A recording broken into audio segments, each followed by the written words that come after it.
Angels live in the eternal realm. In the eternal realm, there is no time. Meaning, when you make your decision in the eternal realm, you can only make it once and once forever.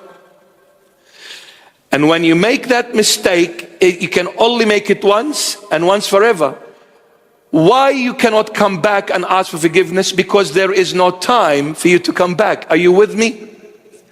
So God, out of his love and mercy for the human race, he said, I will not create them and place them in the eternal realm, lest they make a mistake and they'll be gone forever. This is my child. I'm creating someone to be my son. Therefore, out of the love of the Father to the Son, he said, I'll create you in a realm where I make time possible. Time governs that realm. So what is time? A distraction to eternity. Time is a distraction to eternity. He took us out of the eternal by time and time only. Otherwise, how do you come out of the eternal? There's no other way except through time. Do you see how time now is so precious? It's so priceless. Don't waste your time on empty things.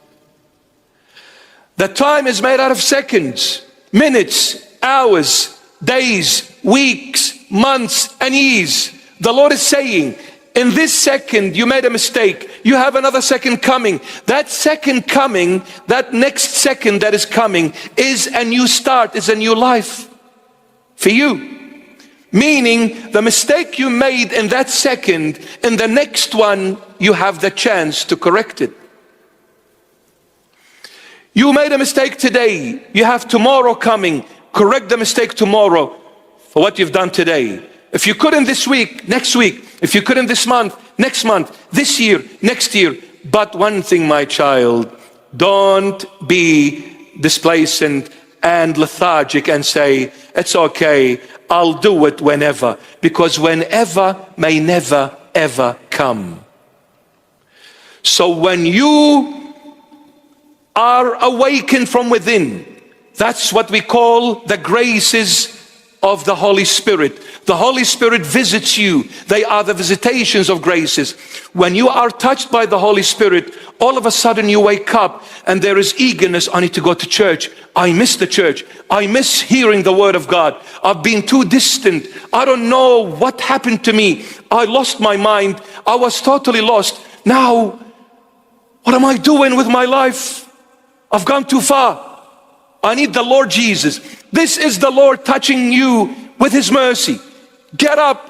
Don't let the next second to come. In that moment, get up and run to Christ and say, Lord, I'm coming to you in this moment, asking you to forgive me all of my sins that I've done in the past 20, 30, 40, 50, 60, 70, 100 years, whatever. Forgive me, Lord.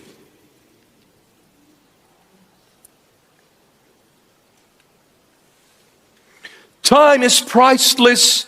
Let us not waste it on vanity, on empty things. Schedule your time. Prioritize things within that time, which is a gift so priceless given to you from God. I'll have to leave you with this. True story. True story. Not any story, true story. This priest was visiting a hospital.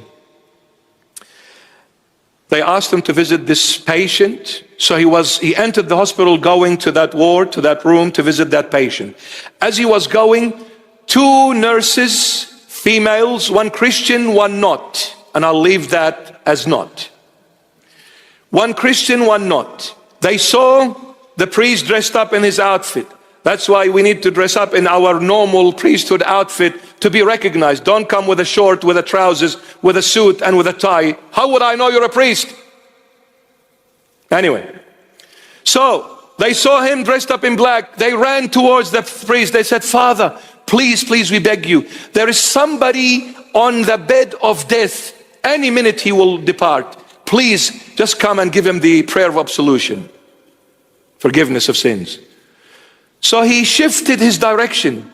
He said, well, the other one is not that urgent. Looks like this one is more urgent. So he went towards a person whom he has never met before. He has no idea. Then the nurses led him to that patient. He walks in. The priest is telling the story himself. He says, I saw a skeleton lying in that bed, barely breathing on his last breath. I came and I sat next to him. He was so weak, so fragile. I said to him, say a prayer, my son, so I can pray on you and anoint you with the holy oil. He said, Father, I don't know how to pray. He said, what do you mean you don't know how to pray? He said, Father, because when I was a little kid, 6-7-year-old, my parents used to take me to church. I used to pray the Lord's Prayer, our Father who art in heaven. But it's been decades. I've never prayed it. I've forgotten it. He said, okay, my son, just say anything to the Lord Jesus. Whatever comes to mind, just speak to him. Tell him whatever you wish to tell him. He said, Father, neither this I can do. He said, why, my son? He said, because it's been so long since I have spoken to him. I don't know how to talk to him. And isn't it true? We don't know how to talk to people when we haven't met them for 40, 50, 60, 70 years. What shall I say? He said, Father, I don't know. The priest says, I didn't know what to tell him. Say the Lord's Prayer, I don't know. Speak anything from the heart, I don't know. Jesus is a stranger to me. I can't speak to strangers. He said, okay, repeat after me. Heavenly Father, Heavenly Father, I come to you with the precious blood of your beloved Son, Jesus Christ, my Lord and Savior, please accept me. Please accept me. He said, I repeated it 10 times. He repeated it after me 10 times. And I said to him, now that you've picked up the rhythm, continue with this prayer. I need to go. The priest gets up and leaves the room. A month later, he happens to go to the same hospital visiting another patient. May God bless and gives full health to every sick person in every hospital. I pray for that from the bottom of my heart. He said, I went to the same hospital a month later. I walked in to go to see the patient. The same nuns recognized me a month ago. They came running to me. They said, Father, aren't you the one that we spoke to a month ago and we took you to that patient? He said, yes, it is me. They said, Father, you have no idea what happened after you left the hospital. Half an hour later, he passed away. We saw a white dove flying out of his room, and incense, magnificent, fragrant incense, filled the room and the entire ward and the entire hospital. Just by saying those words on his deathbed. He didn't know how to pray. He didn't know how to talk. He just repeated after the priest. But looks like he meant it. This is Jesus. How can you not love him? How can you not? How can you resist him? How can you say, no, I don't want you?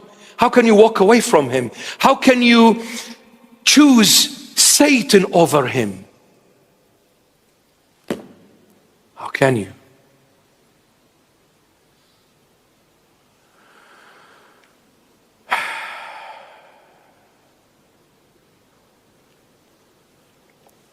Love the Lord, my beloveds. And this is the Christian life of so many Christians. They've heard from the church. They've heard from people older than them about Jesus. They've heard, and they remained at that level, hearing but not following what they've heard. One day, I decided to follow him. Why I decided to follow him? Because when I heard about him, I was too busy for him. Yes, I've heard he's God, he's the Savior, he's the Redeemer, he's the only one who forgives your sins, he's the only one that can give you life, he's the only way, he's the only truth, he's the only life, he's everything, he is it, that's it, no one else but him. I've heard, but I was too busy. I was too busy with my friends, I was too busy with my own affairs, I was too busy with my own way of life, I was simply too busy to give time for Jesus. I heard about him, but never followed him. And what happened? Why is there a turning point in a Christian life or any human being's life that comes to Christ? Why is there a turning point? Why a Christian and a non-Christian alike? Why do they turn and decide to follow Jesus? Why? One simple reason. They've tried it their way. They've done it their way. And whatever they've tried and whatever they've done their way, they've realized at the end they failed their way. They failed. I was seeking to be rich, and I became one. I was seeking to be a doctor, and I became one. I was seeking to be famous, and I became one. And after achieving all the dreams of mine, I've realized I'm still empty from within. Nothing was anywhere near fulfilling. So I said, enough hearing. I need to change and I need to start following. So they heard John the Baptist say, "Behold the Lamb of God."